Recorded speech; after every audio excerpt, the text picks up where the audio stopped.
first task on blood pressure is, can you explain how Chris Hoy gets enough blood around his body when he's in a race? It's not complicated. Okay.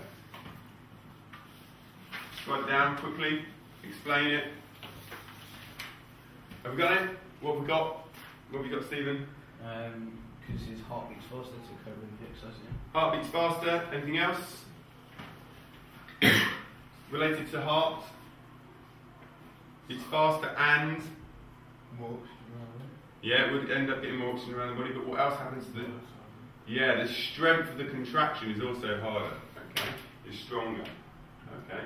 So we get an increase in heart rate, okay, and an increase in the strength of each beat. Now that leads to your stroke volume increasing. So if you look at this little clip,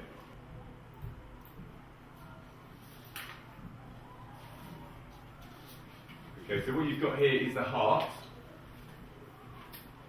Now, what are these blood vessels here? You know what they're called? They're arteries and veins, yeah? They're called coronary arteries and coronary veins. Okay. Where do they supply blood to? The heart's body. The heart muscle. The heart muscle, okay. So the heart is a muscle, it needs its own blood supply. Okay. So when you see people having heart attacks and things like that, it's because these are getting blocked. These blood vessels are blocked up with cholesterol. Okay, and that doesn't deliver blood to that heart anymore. What do you notice about the heart, the way it's moving? It's twitching. It's twitching, yeah? Does it look like quite a regular kind of movement? No. Yes. Yeah, it is. Bear in mind it's sort of turning around a little bit. It's pretty regular, I think, isn't it? You can kind of see, what you should be seeing is like you can see the top chambers contract and then the bottom chambers contract. So you've got this top chambers which are called what? They're the bottom ones. Atrium, good. And the bottom ones are the ventricles, okay? Now, this heart is beating probably about once every second. Now it's slowing down a little bit there, okay? So it does look a bit like a jellyfish. Okay, so when you start exercising, what's going to happen to the rate? Increase, it's going to get faster. What's going to happen to the strength of the contractions? Much stronger contractions. So I meant to bring in actually, have you seen those bath toys where you've got, they suck up water and then you can squeeze them and they fire water around? The ducks one, yeah. Okay, yeah. I've got that. I meant to bring one in just so you could see what happens. Like if you fill it with water and you squeeze it softly, how fast does the water come out? Yeah, it just shoots out. Yeah. But if you squeeze it harder, what's going to happen to the water? It's going to come out even quicker, yeah? So that's what's happening here, okay? The heart, initially, when you're at rest, just beats fairly gently, so it forces blood out quite slowly. When you start exercising, it beats much harder, okay? So you get a much bigger squeeze, so it forces the blood out much, much more quickly, okay? So hopefully that helps you understand that just a little bit. So what it means is that if you've got a faster heart rate and a stronger contraction of your heart, you get more blood being squeezed through the arteries to the muscles. So,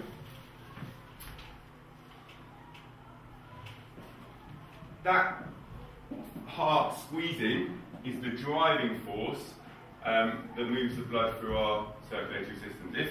If the heart didn't squeeze hard, then the blood wouldn't move, okay? So it creates a pressure, yeah? If you squeeze something, you're creating a pressure on it. That pressure forces the blood around your body, okay? And it's actually defined as the force exerted by the blood on the inside walls of the blood vessels. So when you've had has anyone had blood pressure taken? Yeah. Yeah? How do you do it? Squeeze really hard and on and release it. So you have like a cuff around your arm, okay, and it squeezes really hard, and then it's released, okay, gradually. So how does that measure our blood pressure? Pushes down on the arteries. Very good, so it pushes down on the arteries, and what do you think that does? Restricts the blood. Restricts the blood, brilliant. So what they used to have was you'd have like a stethoscope and listen. Have you seen that, where they listen to the artery at the same time? Okay. Basically, by squeezing down on your arteries, like you said, it stops the blood coming through. Okay. So you've got a certain pressure which will stop the blood coming through. When it's released, what's going to happen as it gets gradually released? Blood's going to come back in. Blood will at some point start running through again. And that's what you listen for in your artery. You listen for when that starts to happen. Okay? So you measure your blood pressure by squeezing at a certain pressure that stops the blood. Gradually you release it until the blood starts to flow again. And that's your blood pressure. Okay? That's how much pressure is being, your blood is being forced through your arteries. Does that make sense? Yeah. So that's how you measure it. So, okay, things that affect your blood pressure are your cardiac output and your peripheral resistance. Okay, has anyone heard of that before? No. Okay. It's made up of two things: blood viscosity and blood vessel diameter. What does blood viscosity mean? What's viscosity? How thick the blood is. Yeah. If I have a really thick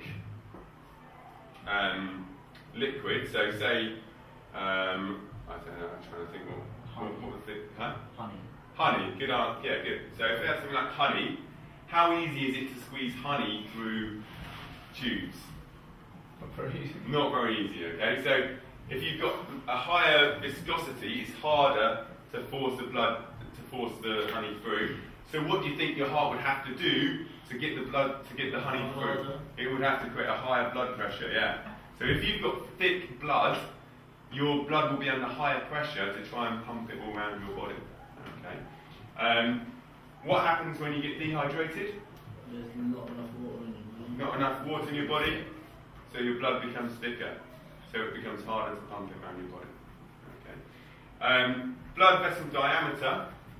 Do you think it's easier to pump blood through a big tube or a small tube? Small tube, do we agree with that? Big tube, okay. Easier to get blood through a big tube, okay. So, but the pressure, if you're trying to get blood all the way around your body, if you had it through a big tube, the pressure would be really low, wouldn't it? Do you think? If you could otherwise, because your tube wouldn't be full up, would it? So the pressure wouldn't actually get all the way around. So you need to keep the tubes, basically you need to be able to change the size of the tubes depending on how much blood you need to get through. So a smaller tube generally means it's under higher pressure, which means you can get the blood around your body a bit quicker. Okay. If you look at this is just like hopefully trying to visualise the effect of pressure. Which one of these has a greater pressure pushing the water through the hole? The bottom one, yeah? Everyone see that? Yeah. So more pressure pushing the water through this one. Therefore, the water does what? It goes faster and further. Okay. So same thing with your heart. If you squeeze harder, you get the blood being pumped faster and further. Okay. What would happen if I changed the size of the hole? If I made the hole smaller, what would happen to how far the water goes? Go further. Yeah. Why? More pressure. There's more pressure per like square centimetre or whatever it is you're talking about in terms of the space that it's got to go through. Okay, excellent. Okay, so same thing with the blood vessels. If you decrease the size of the blood vessels, you increase the pressure of the blood going through, so you increase your blood pressure. So that's why if you've got arteries that are clogged up with cholesterol and fat, they're likely to be under higher blood pressure. Okay. So, there are two types of blood pressure. There is systolic blood pressure and there is diastolic blood pressure. Have you heard of systole and diastole before? Have you done that? Anyone before? No? Yeah, very simple. Systole is when your heart is contracting, and diastole is when your heart is relaxing. Luke. So systole is when your heart is contracting, diastole is when your heart is relaxing. Which one of these two will the blood pressure be higher in, do you think, Luke? Top one, correct. Yeah, systole, when your heart is contracting, blood pressure will be higher. When your heart is relaxed, blood pressure will be lower.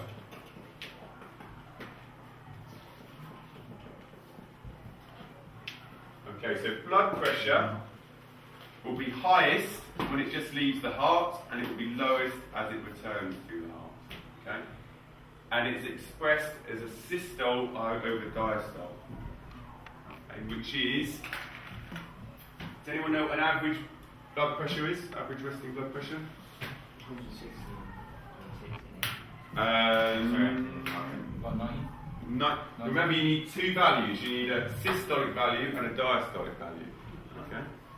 100, yeah, you're all on the right sort of lines. It's 120 over 80 is considered to be a normal resting blood pressure. Okay?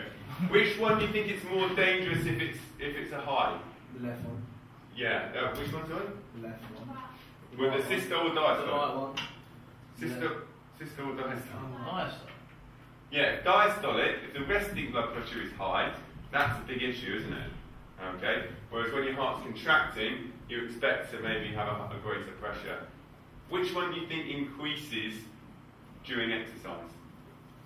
Highest. Systolic, yeah. Why? Because it's when your heart contracts and when you exercise, your heart does what? Contracts faster, and it contracts harder. Yeah, stronger. So because there's a stronger contraction, it forces the blood through under higher pressure. Does that make sense? Yeah. If it's too low, what happens if your blood pressure is too low? What happens to something? You can faint. Okay. Why would you faint? Do you think if your blood pressure is too low? Sugar. Not related. Energy, Might be related to that, but in why is there not enough energy and where is there not enough energy? What would cause you to faint? Where are you not getting enough energy to that means you black out? Yeah, your brain. Okay. So if you haven't got, sorry, I didn't hear anything. If your blood pressure is too low, you're not able to pump the blood up against gravity to your brain. Okay. So your brain doesn't get enough oxygen or enough sugar, and therefore you black out. Get a stroke that was all. No, stroke's slightly different, but it is related to a blockage in blood vessels in your brain. Sometimes, yeah, because it might be that your blood's being diverted away to help fight other things, or you might be just so inactive and sort of lying so still that your blood pressure decreases because of that. Yeah. But yeah, it's not good to have really low blood pressure. It's not good to have really high blood pressure. But during exercise, for our posters, what we need to know is that the systolic blood pressure is the one that's likely to increase when you exercise.